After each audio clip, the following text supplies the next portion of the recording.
Seeing my cover slide? Yep. Perfect, thank you. Mhm.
Katie, I see that we're live. Are we good to go?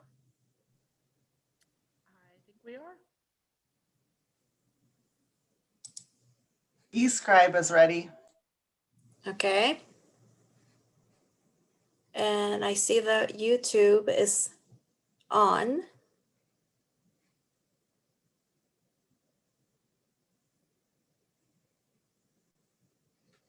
Okay.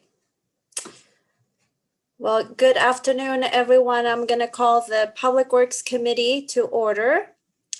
And as you can see, we continue to meet virtually.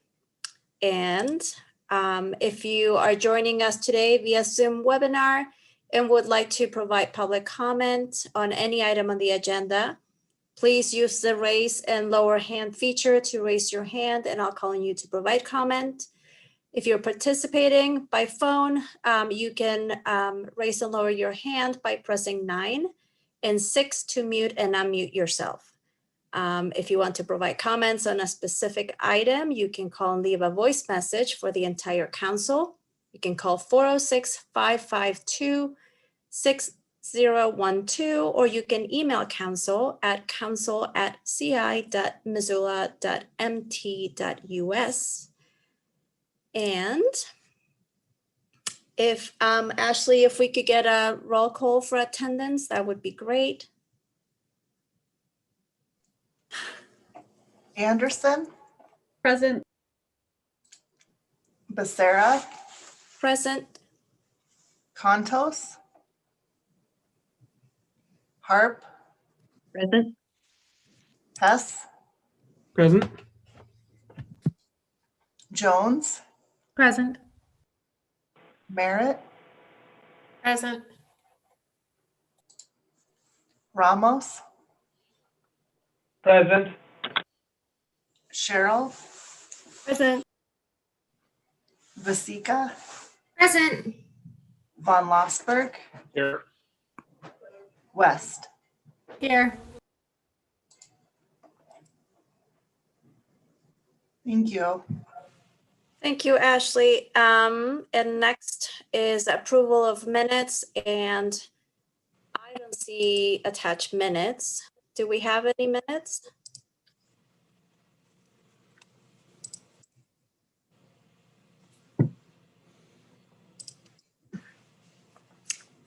I don't see them. So if they were attached, they're not shown for me. We can do that at the following meeting.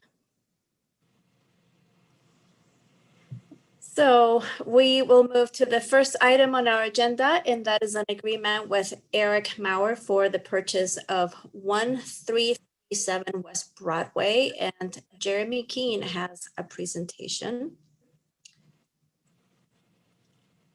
Thanks, Marissa. Ross is actually going to present this, and I think Mayor Engen may want to introduce it. Sure. Thank you, Madam Chair. Thanks, Jeremy. Good afternoon, everyone.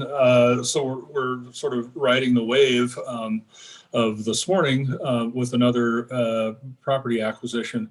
In this case, two properties adjacent to adjacent to Missoula Water, a business called Wooden Images and a business called Recompute. There are several reasons we're pursuing this purchase.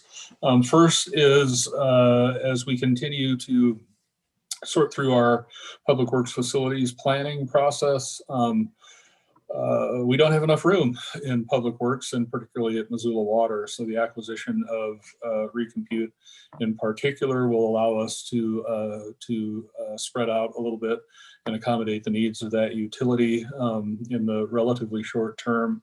And the acquisition of Wooden Images also allows us to think about parking and some customer service access in a different way. This is consistent with our efforts along West Broadway, including the acquisition of the Sleepy Inn, which continues to serve as non-congregate shelter during the COVID pandemic. That facility has served upwards of 200 souls in the community today, and we continue to receive reimbursement from the Federal Emergency Management Agency for providing that facility to the community. So it means we've taken care of people who would likely be on the street and either vulnerable to the virus or spreading the virus. So that was a good decision on your part. And our intention at the end of, that facility's use as non-congregate shelter is to do something very similar to what you saw us do with Scott Street. Eventually, the Missoula Water complex will be part of that Sleepy Inn complex, and we're beginning a planning process with Dover Cole and Associates this week to master plan our properties along that West Broadway corridor, along with other properties. And the intention is to, when the time is ripe and we have facilities dialed in elsewhere, we will dispose of these properties with money going back to utility and the redevelopment agency. In the case of the utility, that's just a function of managing those assets on behalf of ratepayers, our customers. In the case of MRA, this again is an opportunity for us to make acquisition, leverage development, reinvest, and then recoup some of those expenditures to further the goals of the city. So this is the beginning of something very similar to the process that led to the project that you see on Scott Street. And in the interim, it provides us some opportunity to take care of our employees and our customers by having adequate facilities. And with that, I'll let Mr. Mollenhauer describe the gritty details with which I am not trusted. Thank you, Mr. Mayor, for that background information. Yeah, thanks, Mayor Engen, for the intro. My name is Ross Mollenhauer. I am the interim Public Works Director, Deputy Director of Utilities. And I guess, so the motion is, the first motion, I'll speak to that one first, is to approve an agreement with John and Mark Bakula for the purchase of 1359 West Broadway. And that is the Recompute building. Like Mayor Engen said, it's immediately to the east of the Missoula Water building. It basically shares a common wall. It's right on the other side of the conference room, if you've ever been in our conference room over there. And we are very excited for the possibility of additional office space in that building right now. We're crammed in there pretty much. We've got 3 stormwater people sharing a single office, which doesn't work great when people are responding to phone calls and the noises are echoing off. Jeremy and Allison are sharing an office. There's just a lot of space needs in that building that this would really help to address. So I'm happy to answer any questions. We did have the property appraised, and the appraisal value is almost identical to the value. I'm sorry. I think I'm getting myself confused here. I think I said the wrong. I've got the wrong referral in front of me. Let me take that back. The correct referral. The first motion is to approve an agreement with Eric Maurer for the purchase of 1337 West Broadway, and that is the Recompute building. That is for a cost not to exceed $550,000. And like I was just saying, that the appraisal value came in and almost identical to that. So with that, I'll open it up for any questions anyone has. I hear a cat. Yeah, that's me. I'm sorry. Thanks. It's okay. Thank you, Ross. And first I see Jordan Hess. Go ahead, Jordan. Thanks. I have a comment. I'll save that, I guess. The question is, I know that when this area does get repurposed and redeveloped, that the enterprise funds have some requirements around how they dispose of real property, and is a land swap in is that feasible? Like, if when the Public Works Facilities Master Plan is done, can Missoula Water essentially trade this land for land owned by the city? And I don't know if that makes sense. I can take a stab at that, Madam Go Chair, ahead. if you'd like. You know, Jordan, our intention at this point is to take that revenue and apply it to whatever new facilities we tip up. Whatever we do will have a cost, and our intention is to take these utility assets and simply repurpose them in a new facility. Okay, great. And I guess you know, the bottom line with all of that is that controlling the utility fund as well as the other moving parts provide some efficiencies and some opportunities. Whenever you're ready, I'd be happy to make the recommended motion. Thanks, Jordan. Are there any other questions from committee members? I know we have Julie Gardner in attendance. Julie, any chance that you could just briefly describe the appraisal process? I can. Can you guys hear me? I'm not sure. I've been let into the Yep. meeting. Yep. Okay. What is it that you want to know about the appraisal process? Just briefly how it evolved. I just want the public who might be interested in learning about how that works to learn how it went for these properties. So we hired an outside licensed appraiser. I believe the casinos did these appraisals. I have to go back and check. But the appraisal was ordered by the city or the water company by the buyers, and they did a full appraisal and provided comparable information, you know, comparable sales, and yeah, we have the reports available if anybody would like them. And on the second property, the Wooden Images property, you'll notice that the appraisal value was $260, and the buy-sell agreement was set lower. It was set lower at $225 because of some items noticed during the inspection. So we did negotiate that down to a lower price after some things became apparent about the building condition. Great. Thank you, Julie, and thank you, Ross. I see Jeremy, your hand's up. Yeah, thanks, Mirza. I just wanted to speak to our due diligence on this a little bit. We did appraisals to make sure that our offers were representing fair market value, and also we did full building inspections to identify the condition of the building and any potential, you know, hazardous materials that might be present. And I think it's reflected in the price. The Recompute building is in much better condition than the Wooden Images building, and that's a big reason that the price is different. And we will get some immediate utility out of the use of the Recompute building for office space. Wooden Images building, we're primarily purchasing property there. Great. Brian? Thanks. You anticipated my question of Ms. Gardner, so thanks for that. And I apologize, this might have been covered. I'm dealing with a rogue cat myself. I was just wondering if Jeremy, Ross, or Dale could speak to the city treasury loan process. Seems a very fiscally advantageous process to utilize when necessary. I just was hoping someone could describe that since it's in the referral.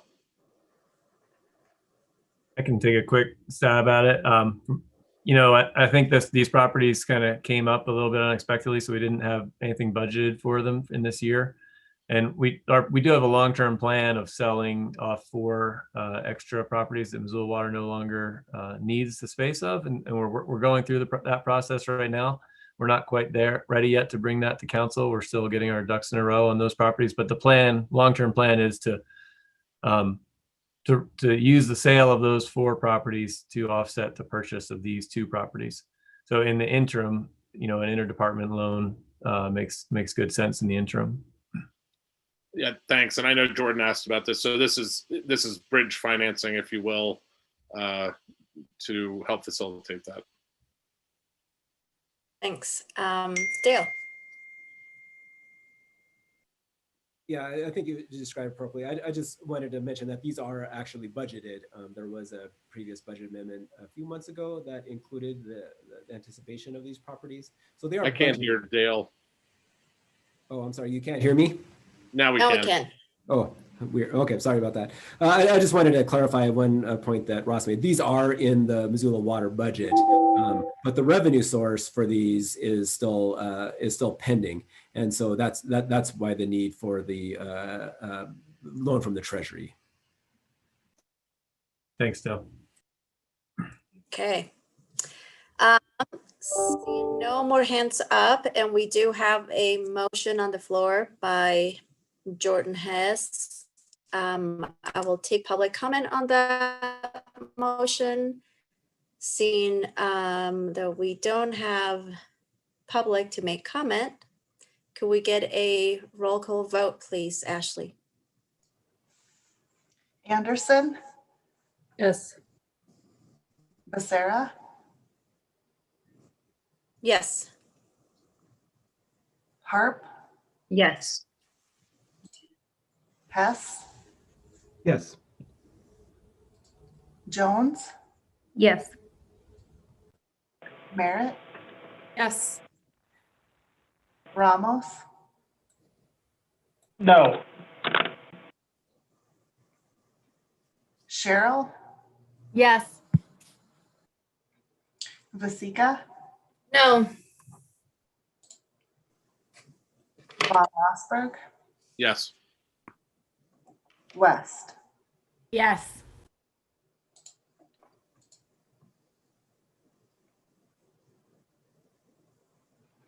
That is 9 yeses and 2 nos.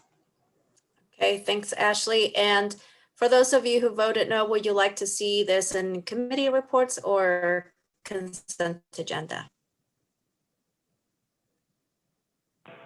I'll leave that up to you, Madam Chair. And I was going to speak to it earlier, but I can just speak to it Monday. So Okay, that was my mistake. no worries. I think we should have this in committee reports. So, Okay with that. okay. Thank you. Thank you, Mayor. And Mirta, I don't know if it's a point of order, but I think that first motion was the motion for both buildings, or I think they were separate motions. That was thought- my intent, but I didn't specify that, so I guess we probably should do another one. Okay, I thought it was for both, but let's go ahead and do the second one. And I would be happy to make that motion as well. Okay. Okay. So Or- we or- have, Sorry, go ahead. yeah. Any questions on that motion? And Mr. Ramos, now it's an opportunity. Perfect. I'll keep it brief. Thank you, Madam Chair. I just want to start by saying I greatly appreciate the fact that the appraisals were done on these purchases. And I also appreciate that the price was negotiated down just based on deficiencies within the building structure. I think that was great. I'm concerned about the bridge financing with the MRA, and certainly there's some bills in the legislature working on kind of addressing that. I understand that it's pretty loose right now, but I just personally, again, don't think it's proper for TIF funds to be utilized that way. And I also just don't like having a plan preset. Maybe I'm a little OCD about that. And I'll speak to the rest on Monday night. I can just leave it at that. Thank you, Madam Chair. Sure. Anyone else Okay, anyone in any of the attendees? Okay. Seeing none, Ashley, could we get a roll call vote on this one too, please? Anderson, Yes. Becerra, Yes. Harp, Yes. Hess, Yes. Jones, Yes. Merritt, Yes. Ramos, No. Cheryl, Yes. Vasika, No. Von Lossberg, Yes. West. Yes. That is 9 yeses and 2 nos. Okay, and should we put this one on the committee reports as well? If that's what you would like, I'm okay with that. Yep, we'll put it on the, Brian. I was just gonna say, yes, we should treat with the same as the other one. Yep, thank you. Okay, so with that, thank you, Julie Gardner, for joining us and everyone else. And we will move to our next item on the agenda. Thanks, everybody. Thank See you later.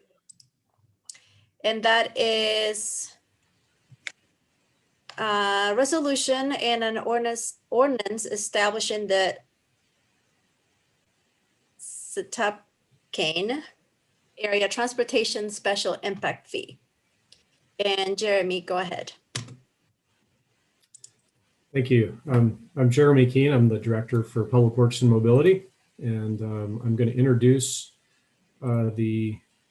this proposal to create a special transportation impact fee for the Setapkane area. This is the Mullen Road area, and it's tied to our Mullen Build project. So hopefully you're all seeing my screen. And just by way of background, this is part of the $13 million build grant that we got for the Mullen Road build project, and the city and the county together are working to construct transportation and public utility improvements in that area that will support implementation of the master plan. As you might remember, we, together with some local funding and the $13 million build grant, we have about 50% of the funding needed to construct the project. So that will construct the elements that are shown with the blue dots, more or less, which gets us a good start in creating this network. And then we are looking at ways to fund the remainder of the project, shown in the orange dots, to complete the rest of that network. So we, have tried for additional grant money. We were unsuccessful in the last round of build in getting additional money for this project, and so we're pursuing a local strategy to create development impact fees that will help fund the remainder of the project. So there's 2 fees that we are looking at here. As the build project is developed, what we're doing is we're providing a framework for implementing that master plan. This is a vision for future neighborhoods and a mix of uses and business and different services. And the build project is installing that backbone of road and utility infrastructure that will support that development. And it'll help create a template for the land use to follow. So the 2 fees that are needed to fully fund the project and recoup our costs are a transportation special impact fee, which is what we're talking about today, and also a water and sewer special development fee, which we'll bring forward in a few weeks. And the water and sewer development fee will help recoup the costs the city is putting in up front on the project. So, why are we doing this?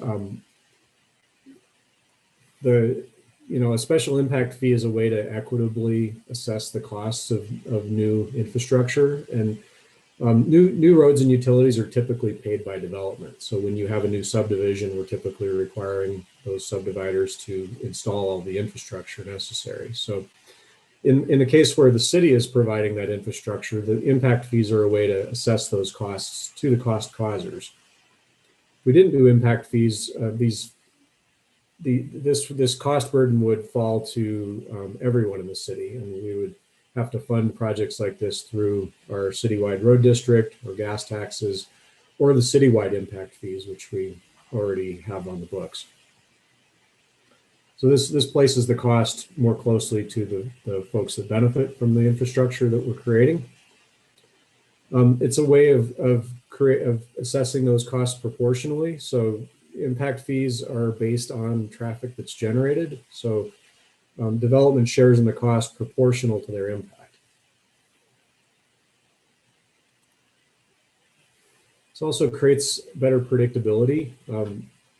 Infrastructure is typically one of the things that we wrestle with when there's new development, and questions about the availability of sewer and water, what kind of capacity we have, what kind of capacity we have with the roads. Those are all things that are often big question marks for development. And by having this work done ahead of development, we provide better predictability about growth. And it also helps us mitigate some of the impacts on existing residents in the area. And finally, cost. Infrastructure is expensive no matter how we do it. The $13 million that we got from the federal grant helps to reduce the cost of that infrastructure. And we've been very deliberate in spreading that benefit over the whole area so that we create a level playing field and increase the supply of land that's available for development. This should translate to lower housing costs, lower cost of development. We also believe that by avoiding piecemeal construction and creating some economy of scale, we can also reduce the cost of building that infrastructure.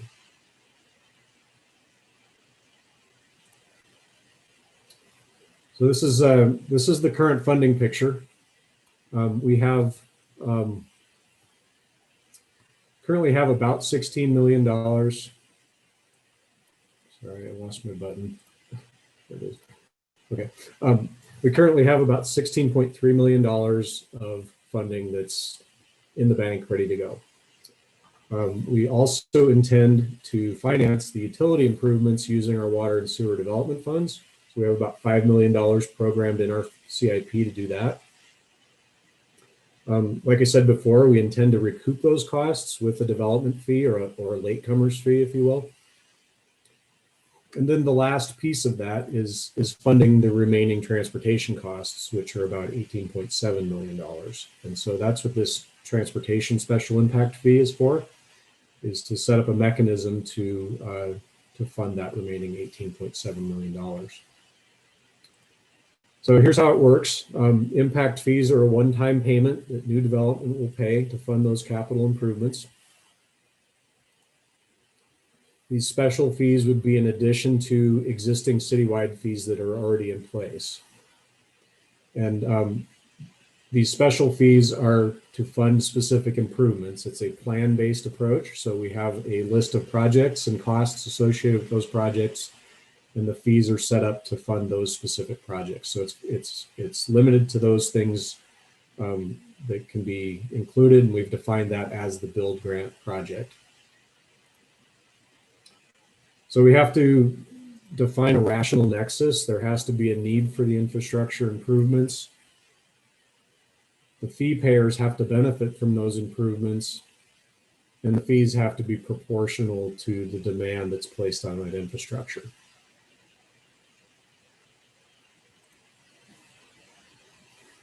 So in the case of the transportation impact fee, we looked at a service area. And the service area is basically defined as the properties that benefit from these transportation improvements that are being constructed with the build project. And so we'll go into more detail at the public hearing. We'll have our consultant there to give a full presentation on how these fees were developed. But just in summary, new residential development will pay between about $1,000 and $2,600 per unit, based on the unit size. And new commercial and industrial uses will pay an additional $410 to roughly $2,200 per 1,000 square feet of gross floor area. So the fees are basically indexed to the amount of traffic that's generated by a new development, and that's how those fees are calculated.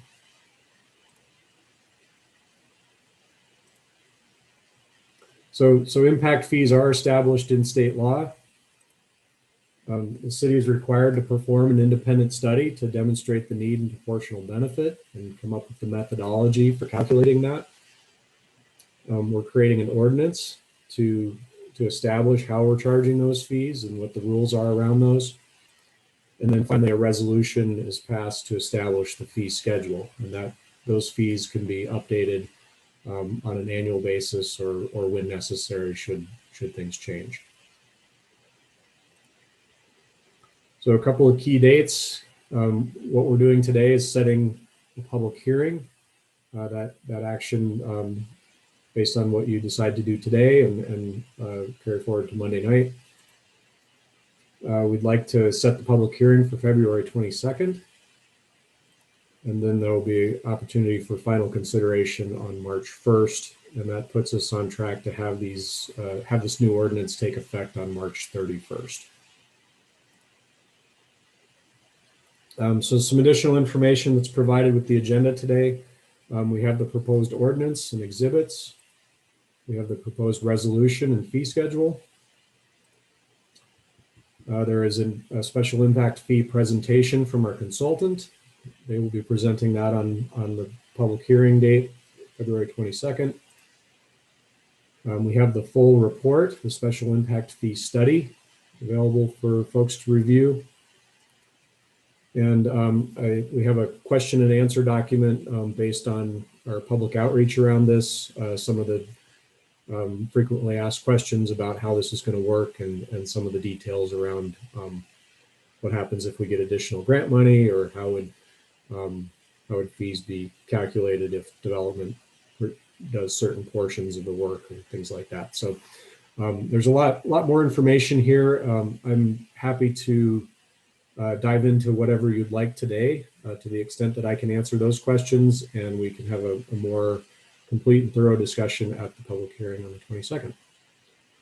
So finally, just a couple of resources here. We still have a Mullen Build website where folks can submit comments and questions. We're happy to take questions about the impact fees on this website. You can also reach out directly to me at my email address there, and I'm happy to answer questions specifically about the impact fees. Thank you. I'm happy to answer any questions today. Thanks, Jeremy. Let's see, questions. Julie. I'm going to guess that this is probably on your frequently asked questions list, but how will this apply to properties that are already in the development process? So the trigger for this is building permit. So you typically pay your impact fees when you pull a building permit. So any projects that have not yet submitted a building permit would be subject to these new fees. That is most of the development that's happening out there has not gotten a building permit yet. New subdivisions that are coming online, they're getting subdivision approval, but they haven't had building permit approval. So capture most of those with these new fees. There's a couple of projects that have already started construction, and we're working out some direct cost share agreements with them to help get their contribution into the project in an equitable way. Excellent. Thank you. Thanks, Julie. That's a good question. Jordan. Thanks. I was just going to make the recommended motion and speak to it, if that's okay. Yeah, go ahead. Okay, so I'll make the motion, and I want to thank Jeremy and the Public Works team for putting this together.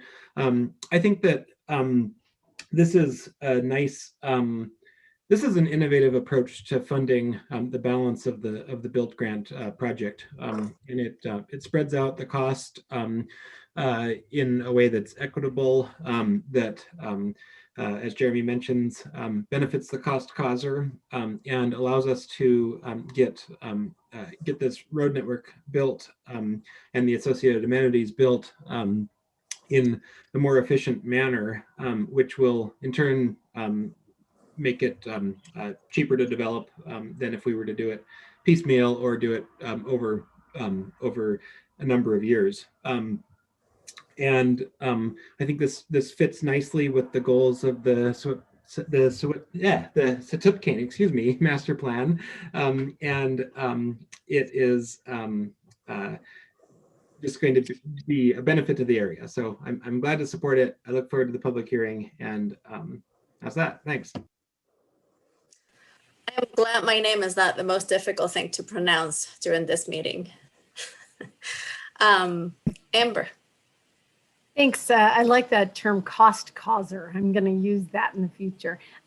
So I'm just curious, Jeremy, what is I'm going to support this. I think it's creative. I agree with exactly what Jordan just said.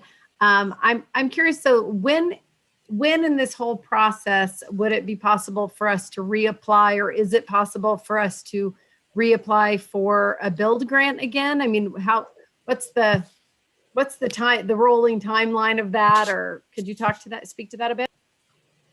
Yeah, the build grants and the Tiger program before that have been an annual opportunity, so we expect to see that continue. We have not seen a formal date when that's going to happen this year. It just got pushed back by the Biden administration. So, but we do expect that sometime this spring or summer, there'll be another opportunity.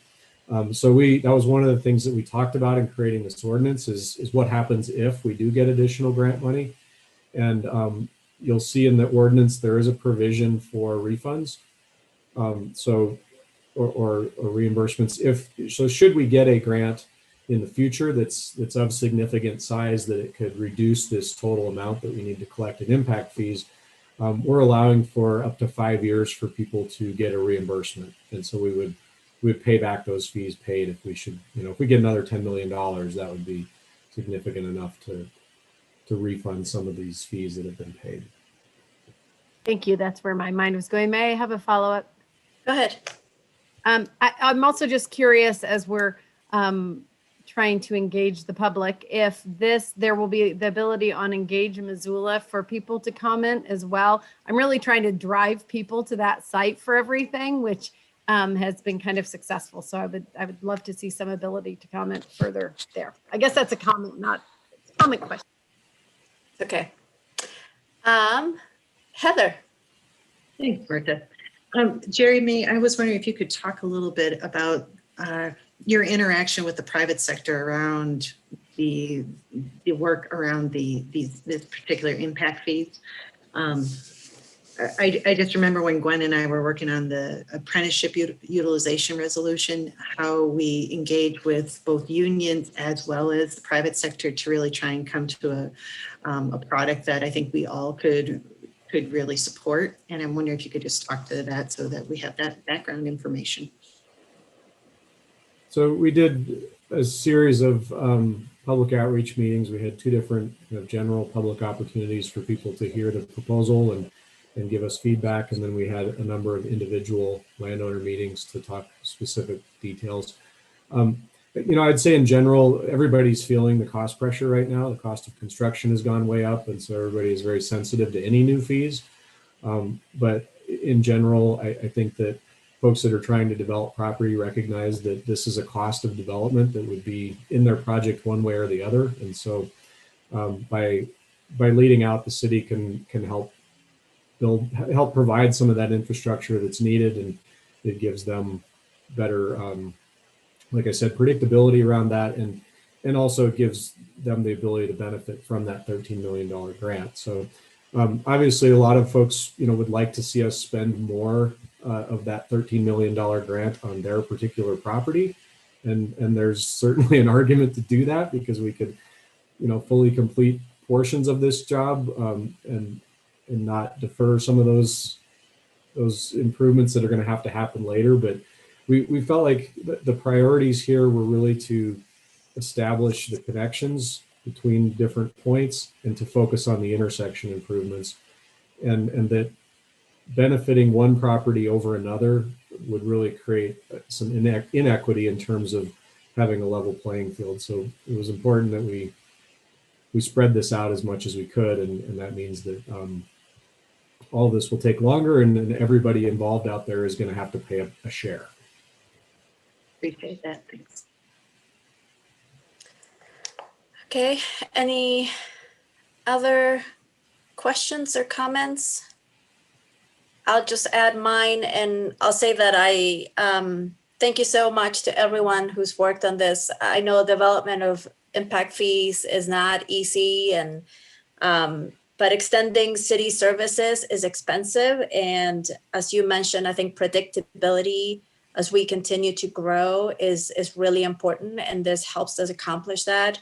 $13 million will not be enough to address the development pressures that we face, and we got to come up with ways to compensate for what we're not receiving via grants or other federal funding.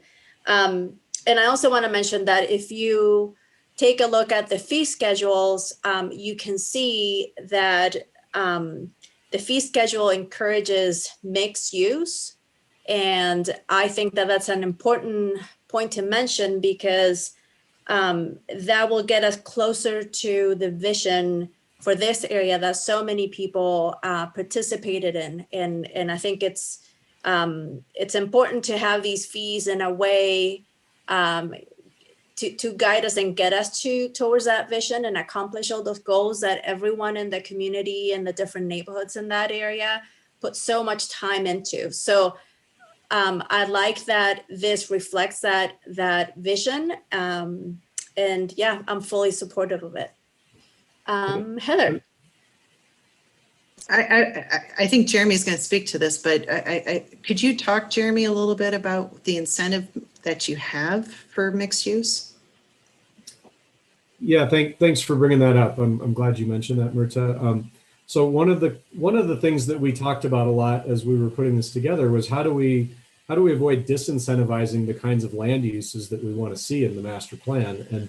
And by nature, the more you build, the more units you build, the more you pay, and so there's kind of a disincentive there. So one of the things we came up with, because this has to be based on traffic generation, we found a way to incentivize mixed use development, because you can make a good argument that when you create mixed uses, you decrease the amount of traffic, because you reduce the need for people to make trips off-site for all of their needs. So we put a fairly substantial mixed use incentive in here. There's a separate schedule of fees if you do a mixed use project. So and it amounts to about a 36% discount. And the criteria for that are, one, that you have to do at least 2,400 square feet of mixed use in the project. So it has to be something that's sizable enough to matter. And then the second thing is you have to adopt the new form-based code zoning that is part of the master plan. And so that gets us to two of our important goals, I think, for that area. And hopefully that's enough of an incentive to drive people towards using that new zoning. Yeah. Thanks, Jeremy. And Mirta, did you need a motion to set the We public have one. hearing? Okay. Mr. Hess made the motion. Okay. So I will take public comment if there is any. I see Kevin and Ryan out there, but not sure they want to provide public comment. And no more hands up from council members. So with that, the motion is to set a public hearing. Let me make sure I have. To set a public hearing on the 22nd. Correct? Okay. So with that, Ashley, if we could get a roll call vote, please. Anderson, Yes. Becerra, Yes. Contos, Yes. Harp, Yes. Hess, Yes. Jones, Yes. Merritt, Yes. Ramos, Yes. Cheryl, Yes. Vasika, Yes. Von Lossberg, Yes. West. Yes. That is 12 yeses. Great, thanks, Ashley. And so that will be on our consent agenda, and the public hearing will be set for February 20th. Thank you so much, Jeremy, for the presentation. And last, we have a review of items held in City Council committee. And we have two items. They seem familiar to me. I remember looking at these last year when we were doing some cleanup. The first one is the traffic control devices, including marked crosswalks administrative rule, and the sponsor was Mr. Hess. Not sure, Jordan, if you keep that, or I know Kevin is here, so maybe you can also give some feedback as to how this can be addressed in other, or Jeremy, via other work that has been done recently. I was going to say, I believe we can remove this. I think that the work around this has been completed, but I would defer to Jeremy or Kevin for an update. Okay. Thanks, Jordan. I agree. I think this can go away. This has been incorporated into our Public Works manual, and we'll have updates coming in the near future to continue to expand on it. And it's also being incorporated into the new neighborhood traffic management program that we've been putting together. So I think this admin rule will go away. Great.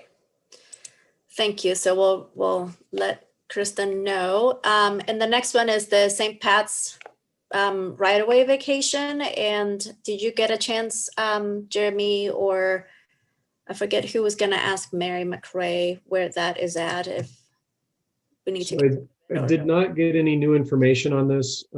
My understanding is that this project has changed substantially, and that this right-of-way vacation request would need to be resubmitted and reflect the current project. So I don't believe that has happened yet. And I suspect that this also should be taken off your agenda, and we'll have a new referral at some point in the future. Okay. Jordan? I was just going to say, from the Land Use and Planning Committee planning meetings, that's my impression as well. Great. So we will take both of them off the list. Thank you for that. And I don't see, that is all we have on our agenda for today. So with that, we would be adjourned. Thanks, everyone.